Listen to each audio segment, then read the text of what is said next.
So everything is holy. Today we begin a month-long series that is based on the book, This Life is Yours. Reverend Linda Martella Whitsitt was here just a few weeks ago, and she shared from her book. And so on Thursday nights, there will be a Zoom book study group. Whether you're virtual, in person, you can attend that Zoom book study. We're going to be going through this more deeply with some study questions. And then I'm taking the idea from some of these, and we're going to jump off each week and experience it in that context. And so I begin today with the idea of wholeness of being. What does that really mean? There's a beautiful quote by the Trappist monk Thomas Merton who said, "There is in all visible things a hidden wholeness." There is in all visible things a hidden wholeness. And so what does that mean? You know, if you look in the Bible, the Jewish scriptures, the Christian scriptures, there are many parables. If you look at the teachings of Jesus, there were many parables he taught about things being hidden. Like he said, the kingdom of God is like yeast that is hidden in the flour, so to speak. He also taught parables about the lost son, the lost coin, the lost sheep, things being lost or missing, which were ultimately teachings about wholeness and completion and how do we experience that. And so when Thomas Merton speaks to that, there is in all visible things a hidden wholeness. That's what we want to explore this month and begin to step into today, that wholeness. When I was in the seminary at Unity Village, I lived there on the grounds of Unity Village one of those years and the other nearby, experiencing the training for Unity ministry. And one of the classes, one day in class, Robert Brummett was teaching the class, and we had been talking about these parables about the kingdom within and our wholeness and what it means to really live from a sense of wholeness. He guided us in this very in-depth meditation where we were guided to really connect with the inner presence, the still small voice within, to get a sense for that wholeness, that sense of connection. And then he said, I now want you to open your eyes and stand up. And for the next hour, until you hear the bells on the grounds chime, I want you to walk around this huge property at Unity Village. So for the next hour, I want you to be in a walking meditation. Stay silent. He was very adamant about that. Be silent, don't talk. But walk around the grounds and just have a walking meditation of what you just experienced. You connected to it inwardly. Now go out and walk and make it a walking meditation. And so we all set out in our different ways. The bell chimes. We know the hour is up. It's a huge bell tower. We all make our way back into the class and we begin to talk about our experience. And I'll never forget one of my classmates. His name is Kurt. He talked about the fact that he started walking and he was just left in this deeply connected state and was enjoying the quiet. He walked away down until on the grounds of Unity Village, there's this big swimming pool. It's a beautiful area, natural area. And he began to walk around that area, and out of nowhere, he said it's as if somebody just popped out and it was a visitor, a person with a visitor tag on the grounds. And they saw him with his ministerial official-looking tag and assumed he worked there. And so they went up to him and said, "Hi, sir, could you tell me?" And remember, he's in a walking meditation and he's supposed to be silent. So he said in that moment, he just kind of smiled and went. And the person, of course, not understanding that kind of body language, just got louder and more animated, "Could you tell me about this swimming pool and these grounds?" And he's like, and he said, the person one more time said, "Well, I see you must work here, and I wanted to know." He said, "I didn't really know what to do, so in that moment, I just started running."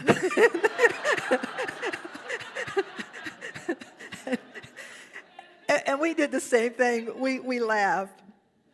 But our instructor, Robert Brummett, who's so wise, as he talked to him, and he said, so let me ask you a question. He said, are there any times in your life when you're prone to run? And I'll never forget, not only Kurt, but all of us were like, oh. You ever felt like life was asking something of you and you didn't know how to meet the question. Life was calling forth something to be expressed, and you didn't quite know what to do in that moment. And so perhaps you retreated in some way. Perhaps we put up a defense. Perhaps we make stuff up. Perhaps we run. Whatever it is. But I'll never forget that, because what Robert went on to talk to us about, Robert said, I believe what Jesus was teaching and what all the spiritual traditions that are pointing us to the truth of our being are asking us to be in communion with it, to go within, to hear that still small voice, to connect with that presence, to know your connection with all that is. And then to open up your eyes and go out into the world and live your life in the awareness and from the awareness of that connection. And so how do we do that? How do we begin to live out our wholeness? What does that mean? Well, when we talk about the fact that you are whole, you are a whole being, we could use language to try to help us understand and to say things like, well, Ram Dass used to say this quote often. He would say, we all were born into this life and went through our somebody training. You are a daughter, a son, a sister, a brother, a this or that. You got these labels and these things that you could do, things you shouldn't do. We all go through life and had our somebody training. And Ram Dass would always say, and at some point of your life, you have to begin to undo the somebody training to discover who you are beyond all of that, to know your essential self, what Hinduism calls the Atman, that divine spark that's in all creation, what mystical Christianity calls the Christ presence and the consciousness that's within all beings, what the Buddhists call the Buddha nature that's within all beings.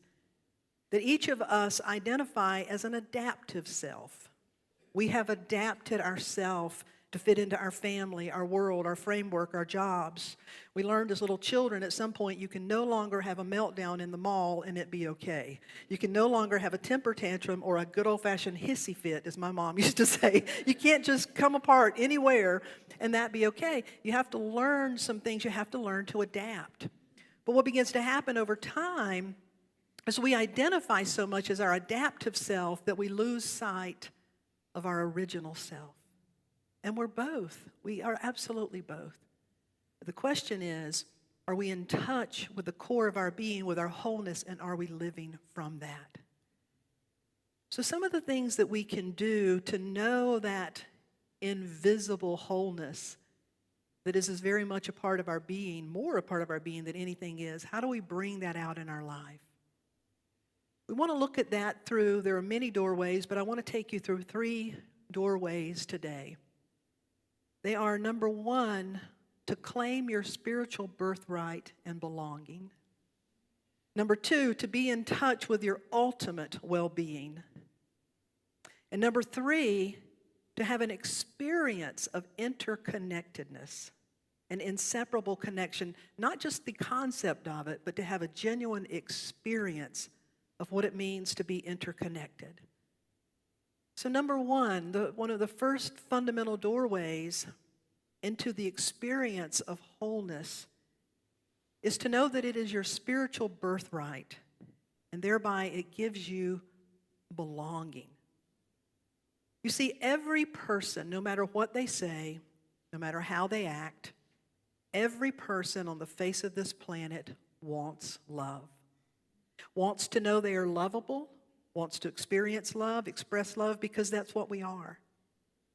Every person on this planet also wants to feel a sense of belonging. The very things sometimes that we can point to that appear to be the biggest rivals, for example, a gang, which appears to be very much about just us and against everybody else. Do you know why gangs are formed?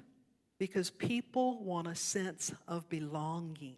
If I can at least have belonging and acceptance and similarity here, then it meets some sort of need. So we have that universal need and desire for love, for belonging.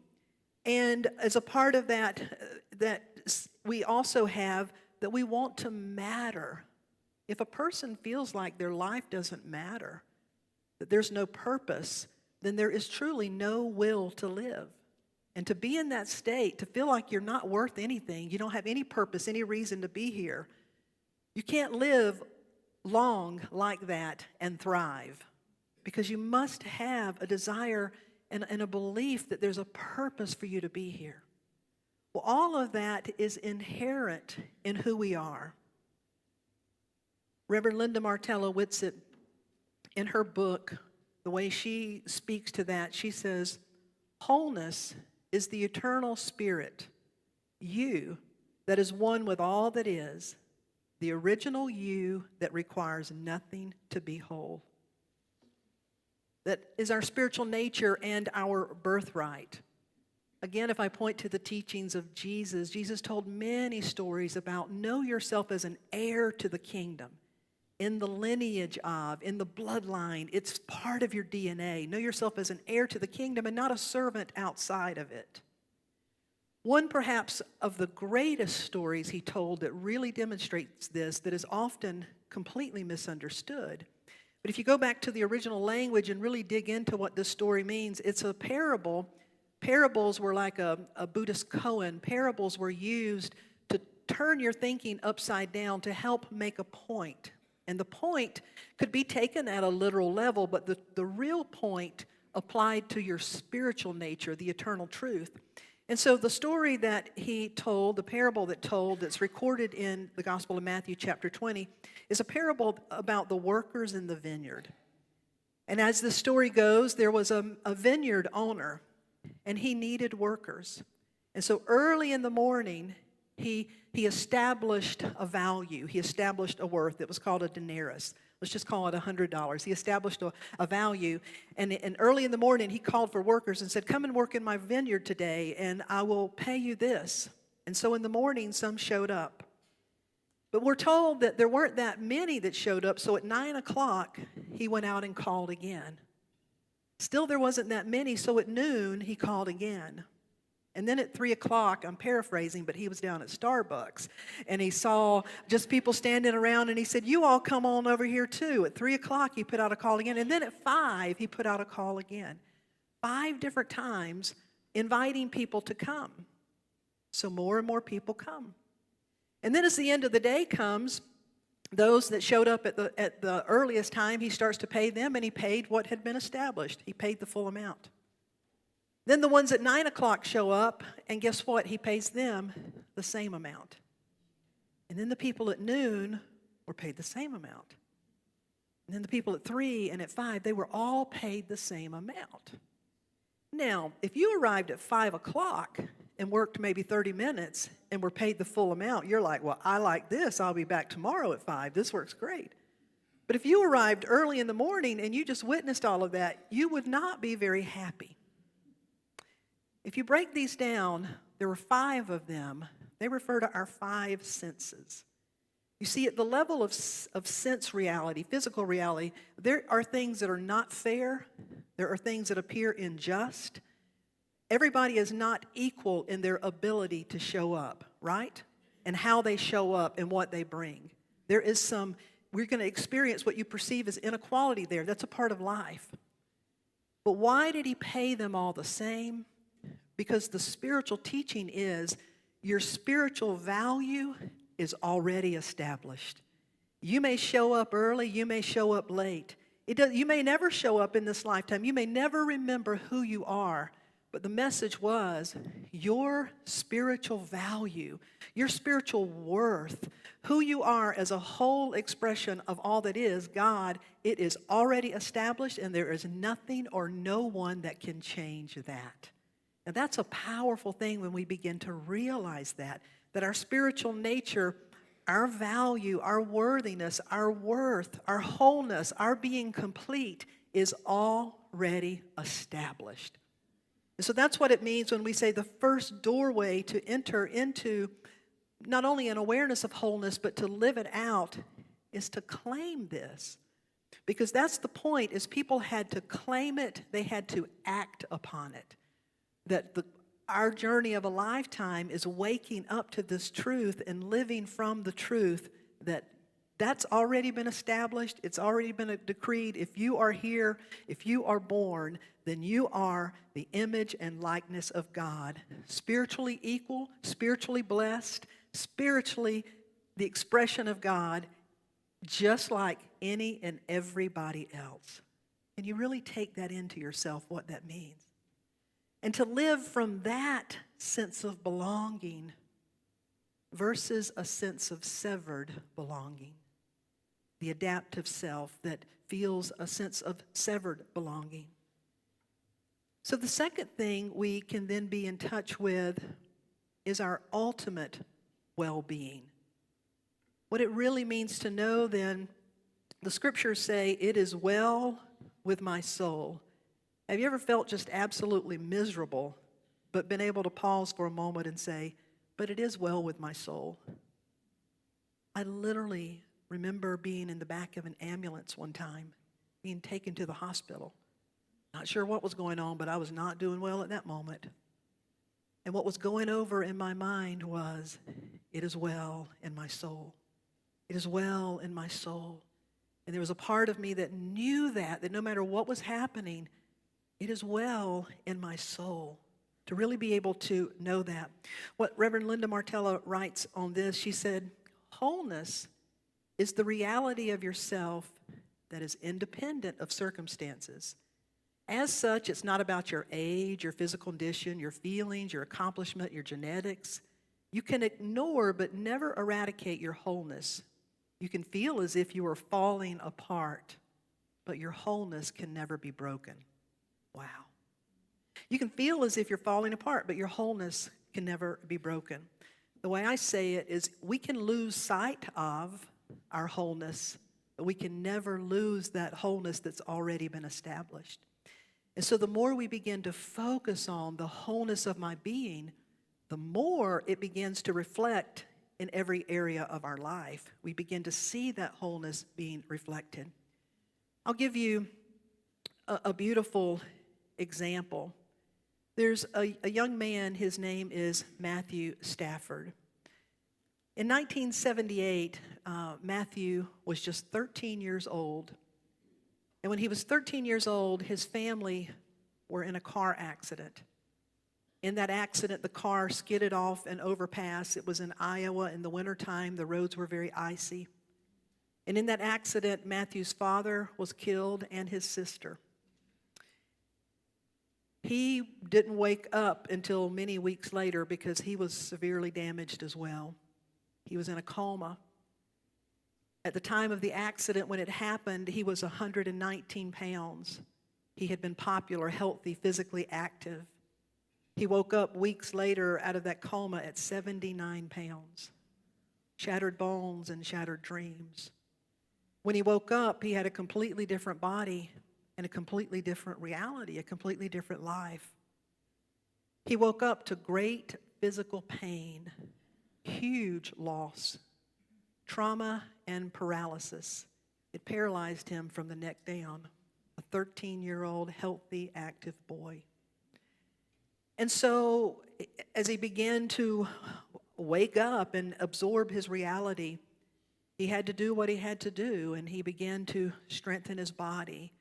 He had teams of people working with him so that he could rehabilitate and function in a wheelchair, hopefully. And he began to do that, and he focused on that as much as he could, but he told that he really didn't know how to deal with it. And the brokenness for him felt like darkness and heaviness. You can imagine the sadness and the loss he was carrying. That's huge. And so now, as getting up into his older teen years, he begins drinking and drugs and just really kind of trying to check out and self-medicate from all of that. But he's also realizing that's not working. What is he going to do? And he had a teacher who was working with him and working with his body to strengthen his body. And the teacher said to him, he said, Matthew, you got to find a way to deal with that brokenness and with that darkness. Matthew later wrote, he said, if you don't learn how to embrace your brokenness and your darkness, you can never find the wholeness that is you. He said, if you don't learn how to embrace your brokenness and your darkness, you will never find the part of you that is right there, ready to integrate, heal, and transform. And he began to work with this teacher, and through that he discovered yoga. Now, if you know anything about yoga, how many of you know what the word yoga means? Union. Yoga is about union with yourself and union with a great state of being. He began to work with yoga. He said, I eventually had to learn how to direct my darkness into action. After the accident, I was taught to make my arms really strong, to learn to overcompensate for the paralyzed lower part of my body, but I really missed my body because my brain was still very much aware of my whole body. And he said, so in working with the spinal cord injury and practicing yoga, I had a phenomenal teacher that helped me connect with my awareness. By awareness, we mean our inner presence, our inner consciousness, our inner awareness. He said, I had a teacher that helped me connect with that inner part of myself. And I learned how to direct that awareness and move it throughout my body, and a miracle happened. In so doing, I discovered that my subtle body, my energy body, my spirit was always whole, that there was a dimension of me that was always whole. He said there's an awareness with each of us that is not dependent on the spinal cord or any part of our physical body. There's a consciousness that is a part of us that is more subtle and yet more intelligent than all of that.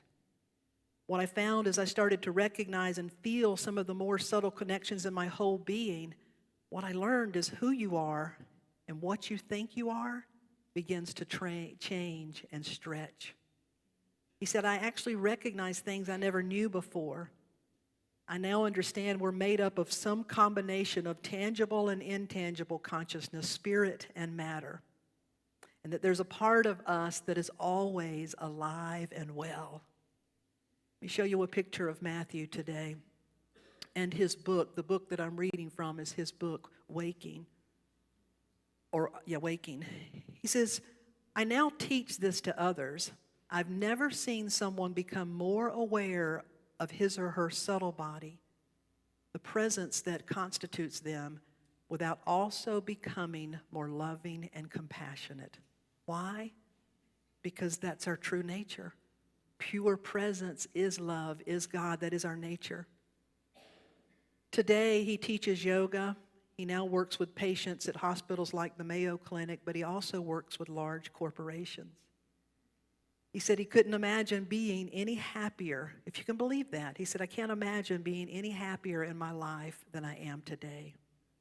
Eckhart Tolle said, you find peace and wholeness not by rearranging the circumstances of your life, but by realizing who you are at the deepest level.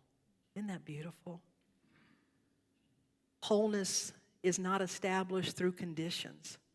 Wholeness is established in presence.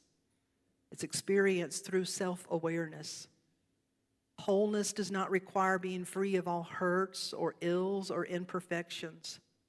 Wholeness is being, it's pure being, reflected through pure self-awareness. Wholeness is there beyond the form, the condition, the container. And to live in your wholeness is to be conveying that presence wherever you are and in the midst of whatever you are doing. So claiming our spiritual birthright and belonging, trusting in our well-being, our ultimate well-being, that it is well with my soul. Would you say that with me? It is well with my soul. And spending time in that, doing things like this together, helps spark that. It helps us remember that so that we carry it back out into the world.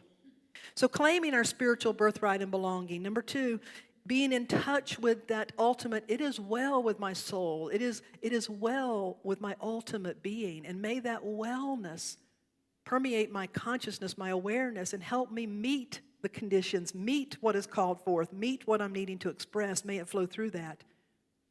And number 3, it's to experience a sense of inseparable connection, to experience our interconnectedness.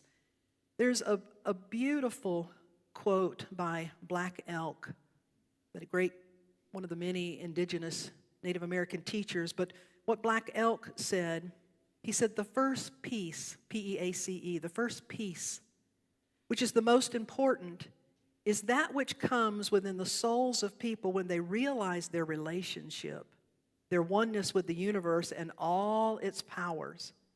And when they realize that at the center of the universe dwells the Great Spirit, and that its center is really everywhere, and it is within each and every one of us. To know that sense of interconnectedness. Again, Reverend Linda Martella Whitsitt, to me, says something really important about this as well.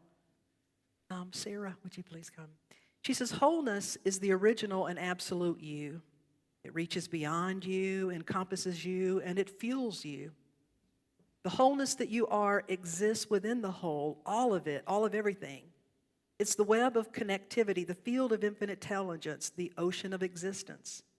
It's the seen and the unseen, the visible steaming from the invisible that you can sense and feel. When we have mystical experiences like angel visions or visitations from departed ancestors, you're experiencing you're interconnected to the whole. Everything is interconnected. I began to realize that in my life when in my first ministry I would meet with people and I started seeing, when I say see an image, it means that like an idea or a picture would come into my awareness so loudly that I couldn't ignore it. I'll never forget one of the first ones. I was meeting with a woman in my congregation who was absolutely distraught because her mother had passed away and they had not communicated for years, and she just always thought in the back of her mind she'd eventually have time to reconcile. And yet her mother died unexpectedly, and she was just left with these horrible feelings. And so she was in my office, and we were talking about that. And I was being very present as I could to her. But honestly, while I was sitting there, the only thing I could see in my head was a child's toy box. And I'm thinking, get thee behind me, Satan. Why are you? I'm trying to be compassionate and listen here. But it wouldn't. I just kept seeing this child's toy box. It got so strong in my awareness, I honestly remember how Charlie Brown's teacher used to talk, wah, wah, wah, wah, wah, wah, wah, wah. I hope she's not listening here. But what began to happen is all I could kind of hear was wah, wah, wah, wah, wah, wah, wah, wah. I no longer could really take in what she was saying, but I kept seeing this toy box. So she finishes talking, we have a prayer, and my heart's beating fast, so I said, I don't know what this is. It may or may not mean anything, but for whatever reason, I just have seen this toy box. Just kept popping into my awareness when you were talking, so I just wanted you to be aware of it. And she looked at me like I thought she would, and I thought, yeah, that's about the dumbest thing you could ever say to anybody at the end of a counseling session. And so she left, and I'm really thinking, that was horrible. I am never doing that again. So the Sunday service rolls around, and she's there. Service begins to end. Service ends, and I'm standing out here, and I notice her kind of hanging back, and I'm getting nervous. I'm thinking she's going to tell me that I need to quit ministry, that was just pitiful. And finally, most everybody's through, and then she comes through, and she has this paper in her hand, and tears begin to flow. She said, when you said toy box, she said, as soon as you said it, I remembered there's a toy box I have in the attic that I've had for a few years, that my mom had sent it to me, but I never even looked at it. I just put it in the attic. And she says, when you said toy box, I immediately knew what that was. So I went home and I pulled it down, and she began to cry. She said, I had no idea. Look at this letter that my mother left me. You think she said, wow, I almost fell down. I'm not kidding you. Because I thought, I didn't do that. How did that happen? How did that happen? I can't even begin to count for you the times now that things like that happen. In so many different ways. How many of you have experienced in your own way something that you know is coming from a sense of connectedness that you within your own brain could not have orchestrated? My friends, that is the evidence of our ultimate wholeness. If you ever doubted that, That's the evidence of our ultimate wholeness. Sarah, would you give us that music? Wholeness, to really experience, it's about claiming our spiritual birthright and belonging. It's already established in you. You are spiritually whole. You are saved, sanctified, filled with the Holy Spirit, washed with the blood of the Lamb, dunked and blessed, and whatever you want to call it. You have got it. You can still do those things, but you've got it. It's established. The Creator looked upon creation and said, it is good. It is good. Now we wake up to that. Just like a baby grows into its potential, we're just growing into our wholeness potential. So it's part of your birthright. And so number 2, we begin to claim well-being. I claim well-being as my soul. I claim well-being in my relationships. I claim well-being in my job. I claim well-being. And then I begin to ask, help me to know this connection and be an instrument of the greater connection. When you serve others without seeking something in return, you are activating the activity of wholeness within your own being. When you open yourself to be an instrument of love, you are opening yourself to be an instrument of wholeness. How many of you this week are willing to spend a little time thinking about what it means for you to claim your spiritual birthright? What it means for you to be in touch with your ultimate well-being?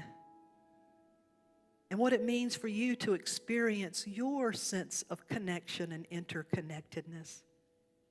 Listen to this chorus by Sarah as we go into a time of meditative prayer together. You are the keeper of your spirit and the keeper of your life. You're the keeper of your head and heart, so keep yourself inside.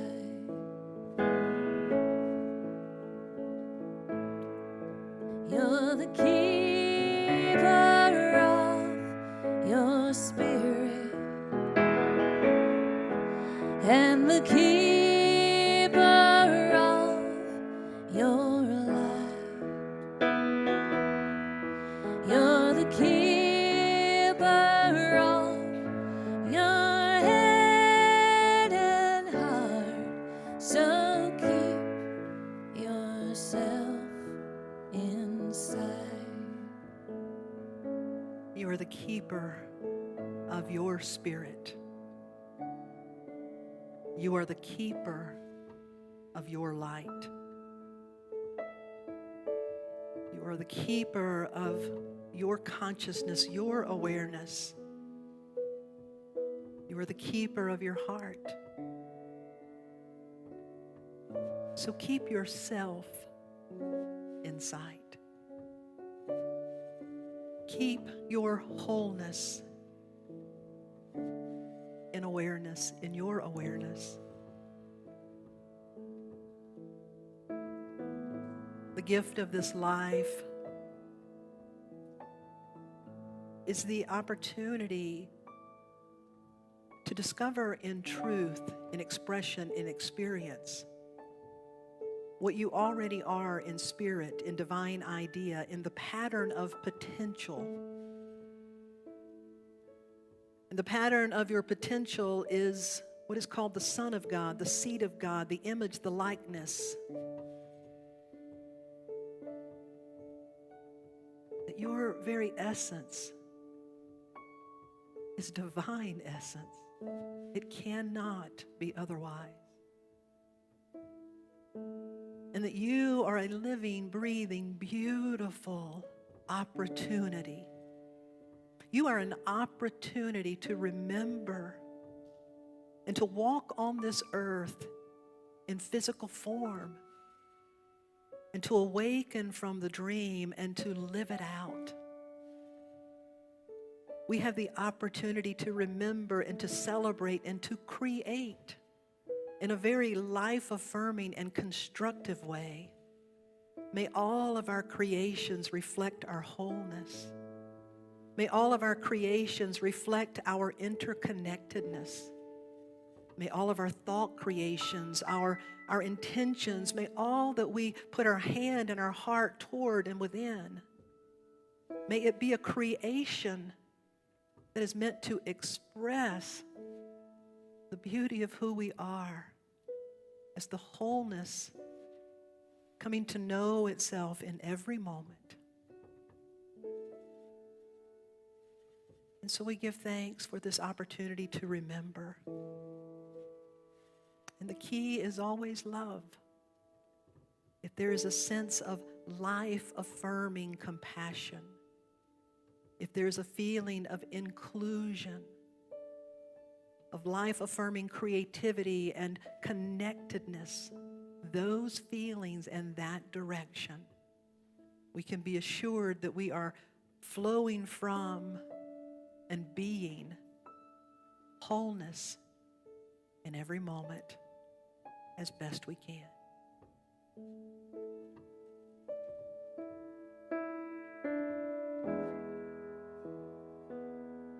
You're the keeper of your spirit and the keeper of your life. You're the keeper of your head and heart. So keep yourself inside. You're the keeper of your spirit and the keeper of your light. You're the keeper of your head and heart. So keep yourself inside. Keep your ultimate self, your big S, capital S self, in sight. And so it is.